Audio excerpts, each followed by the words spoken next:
بسم اللہ الرحمن الرحیم۔ لیسن نمبر 1 جو آج ہم پڑھنے جا رہے ہیں، قرآن پڑھنے کے جو اصول ہیں، پہلے ہم اس کو اچھی طریقے سے پڑھیں گے۔ نمبر 1، جس طرح ہم انگلش میں یا اردو میں ان حروف کو کیا کہتے ہیں وہ آپ کو میں بتانے جا رہا ہوں، اور حروف کی ادائیگی کس طرح ہمیں ٹھیک ہوگی۔ یا لیسن نمبر 1 جو ہم پڑھیں گے نورانی قاعدے سے، کیا کسے ہم پڑھیں گے؟ نورانی قاعدہ۔ اور نورانی قاعدے میں جو ہر کوئی لیسن ہم اچھے سے پڑھیں گے تاکہ ہمیں قرآن اچھے سے پڑھنا آئے گا۔ اگر گھر میں کوئی بھی دیکھے گا تاکہ اس کو بھی قرآن پڑھنا آنا چاہیے۔ اور اب میں آج آپ کو دکھانے جا رہا ہوں لیسن نمبر 1، ٹھیک ہے؟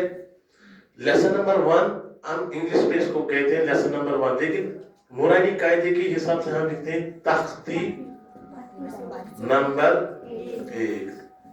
شاباش، ٹھیک۔ اس کے بعد لکھا ہوتا ہے سبق کا نام۔ چاہے آپ کسی سیلبس کسی سبجیکٹ میں آپ پڑھیں گے، پہلے سبق کا نام دیا ہوتا ہے وہاں پہ۔ سبق کا نام کیا ہے؟ مفردات۔ کیا ہے؟ مفردات۔ مفردات لیسن نمبر 1۔ عربک میں یا نورانی قاعدے میں ہم کیا پڑھیں گے اس کو؟ ترتیب نمبر 1۔ اور مفردات کس کو کہتے ہیں؟ اب میں یہاں پہ آپ کو بتانے جا رہا ہوں۔ پہلے سبق جو یہاں پہ مفردات ہے، پہلے اس کو ہم دیکھیں گے اس کو کیا کہتے ہیں۔ مفردات کس کو کہتے ہیں؟ مفردات کی میننگ کیا ہے، ٹھیک ہے؟ اس کی میننگ کیا ہے اب میں انگلش میں بتانے جا رہا ہوں۔ میننگ مفردات کہتے ہیں الگ الگ حروف کو مفردات کہتے ہیں، ٹھیک ہے؟ مفردات کس کو کہتے ہیں؟ الگ الگ حروف کو مفردات کہتے ہیں۔ ٹھیک۔ اس کو ہم اس طرح میں لیسن نمبر 1 جو آپ یہاں پڑھ رہے ہیں، مفردات ہم نورانی قاعدے کے حساب سے کہہ رہے ہیں۔ نورانی قاعدے میں جو لکھا ہے مفردات، مفردات کس کو کہتے ہیں؟ الگ الگ حروف کو مفردات کہتے ہیں۔ ہم انگلش میں اس کو ہم یہاں سے لیٹرز بھی کہتے ہیں۔ کیا کہتے ہیں؟ لیٹرز سمجھتے ہو آپ اس کو؟ A to Z۔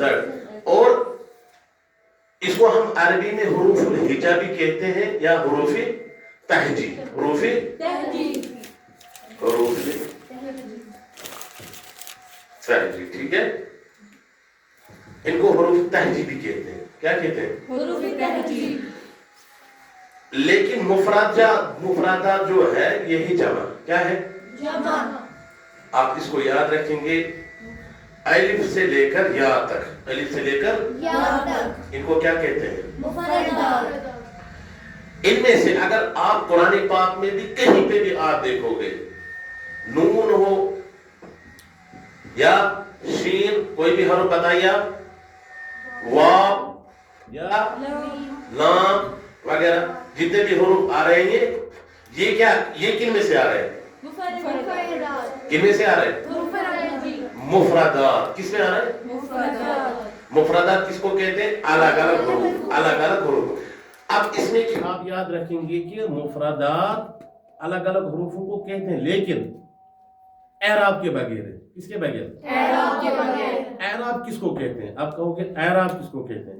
اعراب کہتے ہیں جو عربی کی جو نشانیاں ہوتی ہیں، زبر، زیر، پیش وغیرہ جو بھی ہے، اگر ہم اس پہ زبر ڈال دیں گے تو پھر یہ بن جائے گا نہ، لیکن آپ خالی اگر ہم پڑھیں گے نون، تب یہ کس میں آ رہا ہے؟ سمجھ آ رہا ہے؟ سمجھ آ رہا ہے یہ؟ اگر ہم خالی شین پڑھیں گے تو کس میں آ رہا ہے؟ اگر واو پڑھیں گے تو کس میں آ رہا ہے؟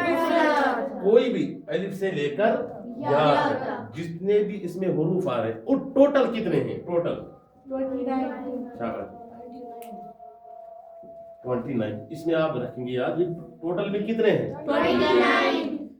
29 ہے۔ جہاں پہ بھی قرآن پاک آپ کھولیں گے، اگر اعراب نہیں ہے، اعراب سمجھتے ہو آپ؟ زبر زیر پیش تجدید جزم وغیرہ جو بھی ہے اعراب، تو اس کے بغیر اگر آپ کو یہ ملیں گے قرآن پاک میں کہیں پہ بھی، یہ کس میں مانا جائے گا؟ مفردات کس کو کہتے ہیں؟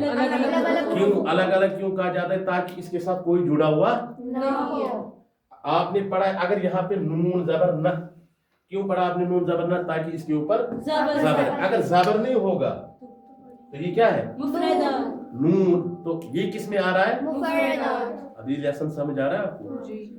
پھر سے میں آپ کو بتا رہا ہوں، مفردات کہتے ہیں کس کو؟ الگ الگ حروفوں کو مفردات، ان کو لیٹرز بھی کہتے ہیں، ان کو الفابیٹ بھی کہتے ہیں، اور حروف تہجی بھی کہتے ہیں، حروف الہجا بھی کہتے ہیں، ٹھیک؟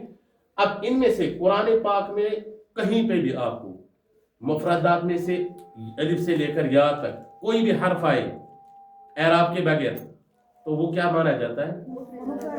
مفردات۔ لیکن اس میں آپ یاد رکھیں کہ مفردات جمع ہے، کیا ہے؟ اس کا سنگولر کیا بنے گا؟ مفرد۔ کیا بنے گا؟ اب اسی لیے اگر ہم نون پڑھیں گے تو یہ کیا آ رہا ہے اس میں؟ واحد، اس کا کیا بنے گا؟ مفرد۔ کیا آئے گا؟ مفرد۔